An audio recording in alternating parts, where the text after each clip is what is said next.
Kind of a follow-up question to the questions that we were asking. How many of you folks do you consider your customer base local? By local, I say any Northeast Ohio versus how many of you are going for the world? How many of you are local? Okay. And then how many of you are worldwide or the like? National. Okay, cool. Okay. All right, what's the difference? What's the different approach there?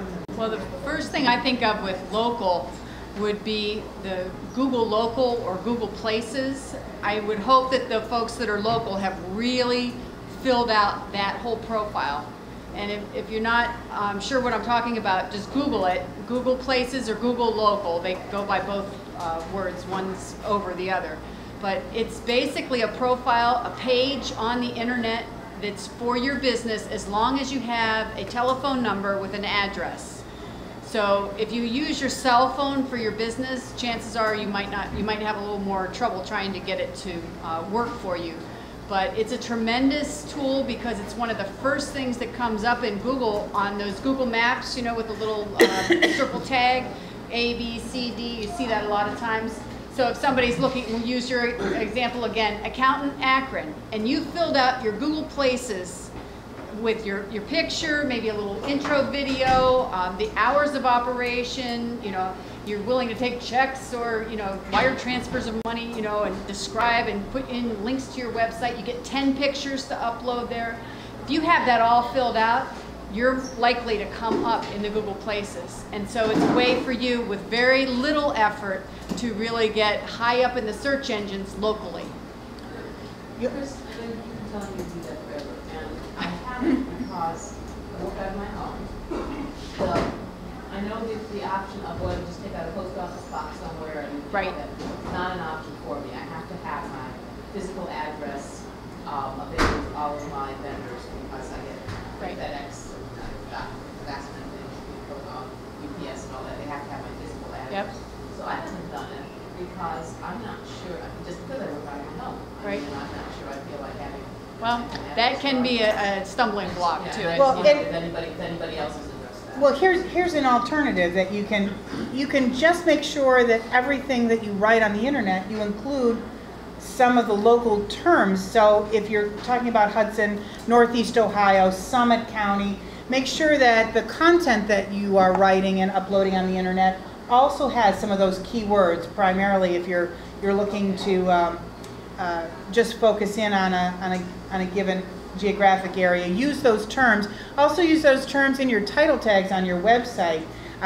For those of you that are picture in your mind your website page, when you go to your website, the very, very top of your screen is a colored bar that has white letters on the top, and usually it'll say your company name with a dash home or dash about us, but you actually have, what is it, 67 characters that you can actually override that and have it be, mine says Ohio's best website writer, Northeast Ohio, you know, I don't know what it says, a bunch of things, but I use the word Ohio, and so consequently I come up very high in the search engine results for Ohio. Can you also put something in there like servicing X areas? Sure. Sure. Absolutely. Yeah, use those locator terms within your content, and in your blogs. If you're writing a blog or you're writing you know, a tweet or anything nowadays, and I don't know if you just saw the commercial with Bing, but they're incorporating the Facebook recommendations. So a lot of these things are now all interchanging. So I heard Leslie on Monday she was talking to some landscape designers, so this would work for some of you, not others. And she said, in the About Us, even include, I love driving around my town, and when I go to Greene, Ohio, I see the beautiful cherry blossoms, and when I go to Hudson, Ohio, I see something else, and when something in the About Us that names 8 areas of the community and something unique in landscaping about those 8 areas, because anybody who's looking for a landscape designer and writes landscape designer Hudson, then that particular designer might be the only one that comes up. Right. And you can create another page. Right. So that's just about Hudson. Cool. Just looking at the time now, we've got about 10 minutes. Just a couple other.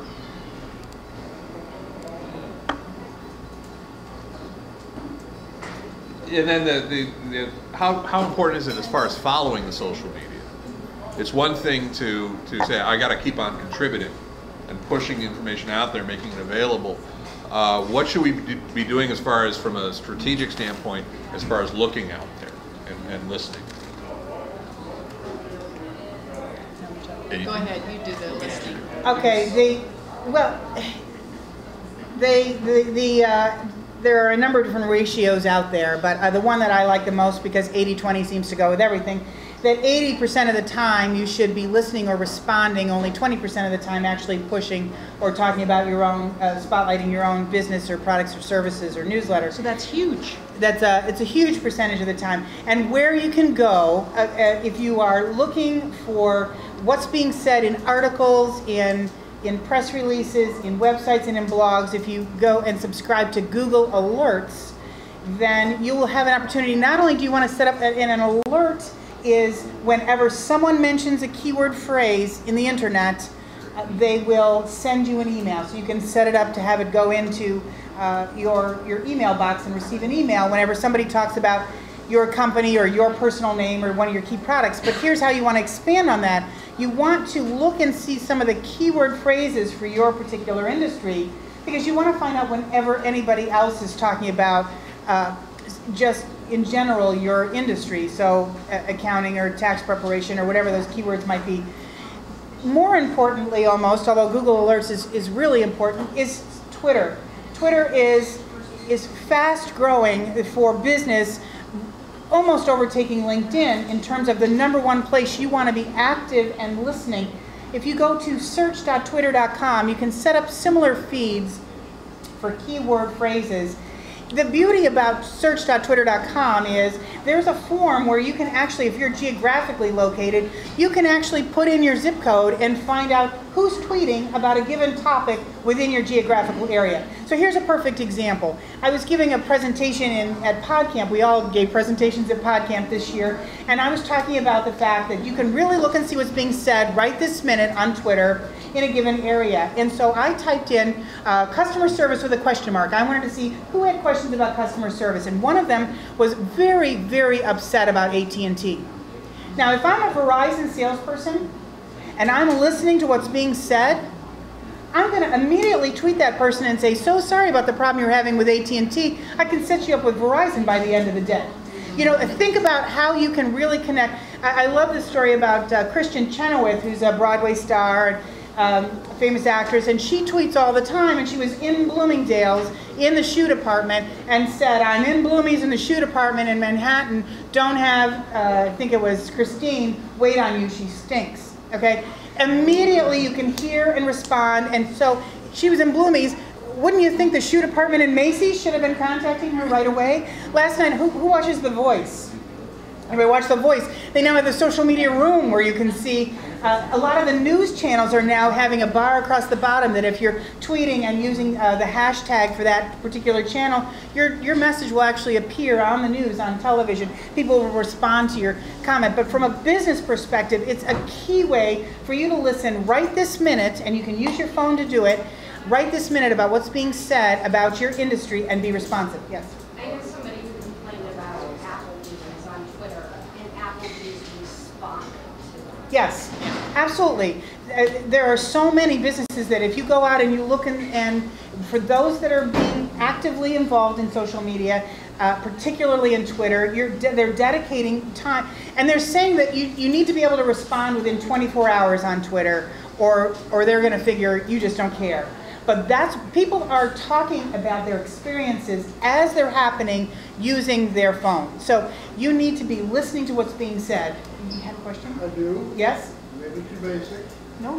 It may be not much time left. What's a Twitter? Twitter is, have you heard of blogging? I've heard of blogging. A blog is a place that, like Chris has, where it's a website you go to and you have dated articles that are about a given topic. And they're usually 75 to 450 or 500 words long. Twitter is the same thing, but in 140 characters or less. They call it microblogging.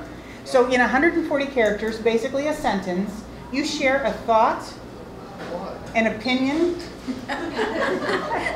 Nobody's ever been that interested in my thoughts. I don't. Well, You don't know that. they may not be interested in your thoughts, but you should be interested in what your consumers are saying about either your products or about your services in your industry. Let me jump in on this one.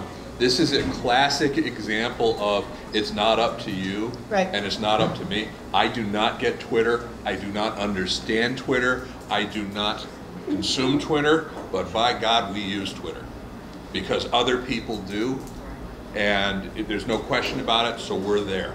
Well, if you ever send an email to a group of people and then you start sending bantering emails back and forth, you know, with not one-liners, but, you know, short messages, think of that as Twitter. Only instead of being closed to a certain email group, it's public out to the world, and other people can jump in and comment back and forth. Instant messages. 140 characters, sort of like a text. If you do texts on your phone, it's like that. I was stuck on Route 8 last week, trying to get to a meeting at Norma's. Traffic was stopped. I got my phone out because traffic was stopped, and I sent out a tweet, and I said, Route 8, car accident, what's up? And in less than a couple of minutes, I had a message back where specifically the accident was, so I knew what exit to get off at. But a business example, I've got a customer who's written a book and who wants to have people that are famous, that she's quoted in her book, read an advanced copy. And one of the people that I contacted was Erica Young. Is that how you say her last name? Jung? Jung? Andrea Jung. No, Erica. Erica. Fear of Erica Flying. Jung. Fear of Flying. Got it. I went out, she's on Twitter, I followed her, she followed me back. I sent her a message and I said, listen, just wrote a book, talked about you, would you be interested in looking at an advanced copy? Didn't her person in charge of social media get back with me the same day and said, here's an email address, send me more information? I did that yesterday afternoon. This morning I had an email message back saying, Erica would love to have more information about the book. Now, if she had tried to find the email for Erica and do that, think how long that would take. It would never happen. I would go directly to spam. So there are so many ways. I mean, we can talk about Twitter it's open to everybody. till the end of the day. It's open to anybody and everybody. So then when you hit send or post to this, where it goes out somewhere and then It goes up on the internet. Yeah. You can set your profile to private. You can set your profile to You can set private. it to private. So what? So somebody. But you can only send to private people that you're already following you. Okay. But here's the thing: news sites, political people. It's no longer a joke about what your personal thoughts are. And I can understand that. I truly can understand that. I have the same feeling about why would anybody care that I'm at lunch here. But people do actually. They are interested. But it is now how people are getting their news and getting their information. You know, all of the news sites, the television shows, you'll see them having their Twitter feeds and follow me at Twitter. They're sharing information. They're looking, it's a great way for you to ask questions of your potential customers and say, you know, what would make the experience better? What's really important to you? And you can get feedback from them in real time. Okay, I'm going to have to kind of wrap this back together again. So, first of all, if you guys, I still think that we have some questions here as far as how do we turn what we currently do into a strategy. Okay? What should be the takeaways that these people do in order to basically, at an end of a period of time, say, I've got a strategy for my organization, what I'm trying to do. If you start with writing down on one page what it is you offer, what's the service or product that you offer, just one page, be able to articulate it. It's a part of your introduction anyway, so you need to do that. Take a second page and draw a picture. I love stick pictures. And then around that picture, write the demographics of your ideal prospect or client. Whether it's a consumer, whether it's a business. If it's a business, what kind of a business? What size business? If it's an individual, are they male or female, discretionary income, whatever the demographics are about that business or that individual, so that you've got First, the page about what you're offering. Second, you have the page about your ideal prospect.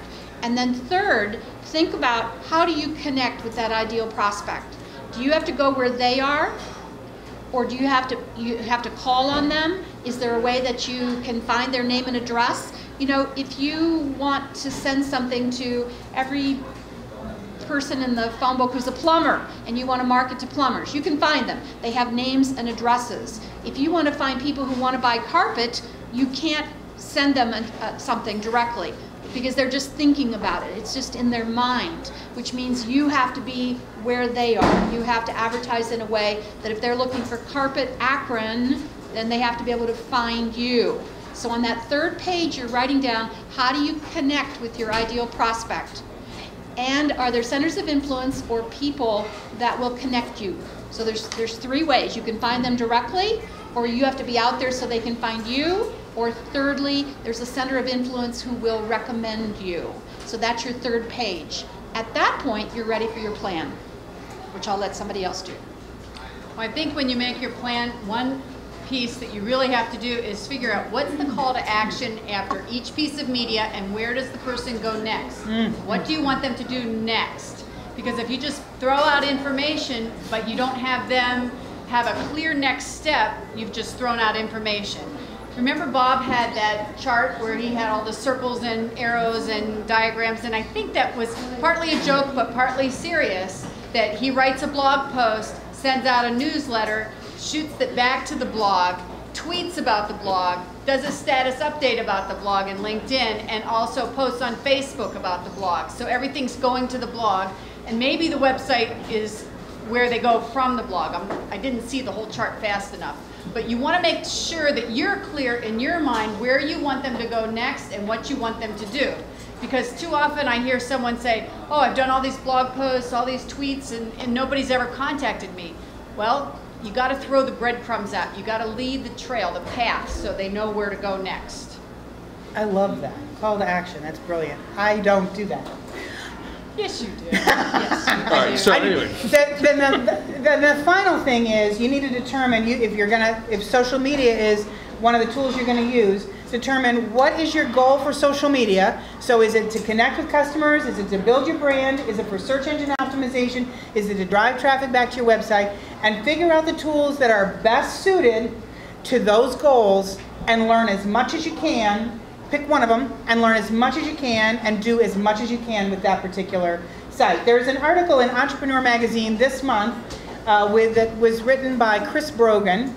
ChrisBrogan.com is a great person to follow and learn information on. But he says he has a very good article out there this month talking about putting your strategy together. And he says essentially the same thing. You want to start with 30 minutes a day for 2 weeks. It's kind of like exercise. I do social media much better. You want to be consistent, but first off, once you determine what your goal is and what the best tool is, then you want to be consistently present with that particular vehicle. And then Deborah, add to them, starting a radio show can be one of the ways to reach people, because you've done that. She has a great radio show. Again, free. The internet is a beautiful thing. On Blog Talk Radio, I have a live radio show that I do with Candace Benson every Tuesday morning at 10 a.m. for 30 minutes. It's called Us Media Radio, where relationships and technology collide. And every week we have somebody different that we interview about how they're using social media in their business to connect with their customers. This past Tuesday we had Gloria Ware from Jumpstart on. And again, it's free. So it's one more way people can find Candace and I, can learn more information. It's providing additional information. YouTube is another thing I highly recommend. Just read an article yesterday that said consumers are now assuming that if you have a business with a product or a business with a service, that they are assuming that you have videos out there. They don't have to be high class, but they have to be informative, that are going to show them how to use their product, when to use the product, and examples for troubleshooting for your service or your product. So YouTube, again, free. What do you but think about offering at the next bloggers meeting to kind of do a follow-up on this? Can you guys stick around? we'll for a hang few? out for a couple of minutes. Okay, so we're going to hang out for a little You're a bit. great group. Thank you for coming. Thank you to Bob.